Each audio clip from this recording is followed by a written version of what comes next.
குளிர்கால மாலை நேரம். ஆகாயம் முழுவதும் கரு மேகங்கள் சூழ்ந்திருந்தன. ஒரு உயரமான வேப்பமரத்தில் பல காகங்கள் அமர்ந்து கொண்டு கா கா என்று சத்தமிட்டுக் கொண்டிருந்தன. அவை ஒன்றோடொன்று சண்டையிட்டுக் கொண்டிருந்தது. அந்த நேரத்தில் ஒரு சிறிய மைனா அங்கே பறந்து வந்தது. குளிரால் நடுங்கியபடி அது மெதுவாகவே அதே வேப்பமரத்தின் ஓரக் கிளையில் அமர்ந்தது. அதன் கண்களில் பயமும் துயரமும் தெரிந்தது. மேகங்கள் சூழ்ந்திருக்கின்றன, இருட்டு வருகிறது, என் கூட்டை நான் மறந்துவிட்டேன், இன்று இரவு மட்டும் இங்கே தங்க அனுமதியுங்கள் என்று மைனா பணிவுடன் கேட்டது. காகங்கள் கோபமாக, இந்த மரம் எங்களுடையது, நீ இங்கிருந்து உடனே போ என்று சத்தமிட்டன. அவை தங்களுக்குள் கூட ஒற்றுமை இல்லாத போதும் மைனாவை விரட்டுவதில் மட்டும் ஒன்றுபட்டன.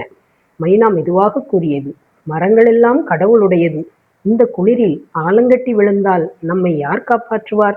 கடவுள் தவிர வேறு யாரும் இல்லை. நான் சிறியவள், இரக்கம் காட்டுங்கள் என்று கூறியது. காகங்கள் சிரித்தபடி, நீ கடவுள் மீது நம்பிக்கை வைத்திருக்கிறாயே, அப்படியென்றால் அவர் காப்பாற்றுவார் என்று மிரட்டின.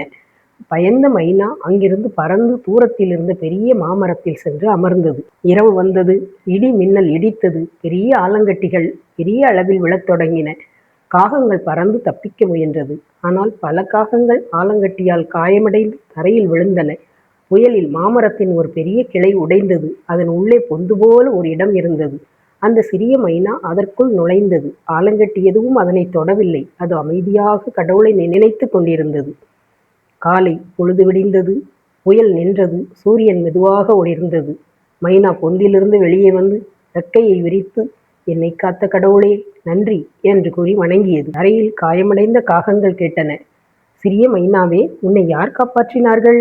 மைனா மெதுவாக பதிலளித்தது, துன்பத்தில் அகப்பட்ட உதவியில்லா உயிர்களை கடவுளைத் தவிர வேறு யார் காப்பாற்றுவார்? எவன் கடவுள் மீது நம்பிக்கை வைக்கிறானோ அவனை அவர் காப்பாற்றுவார் என்று கூறியது. கருத்து: நம்பினோர் கெடார். இது 4 மறை தீர்ப்பு.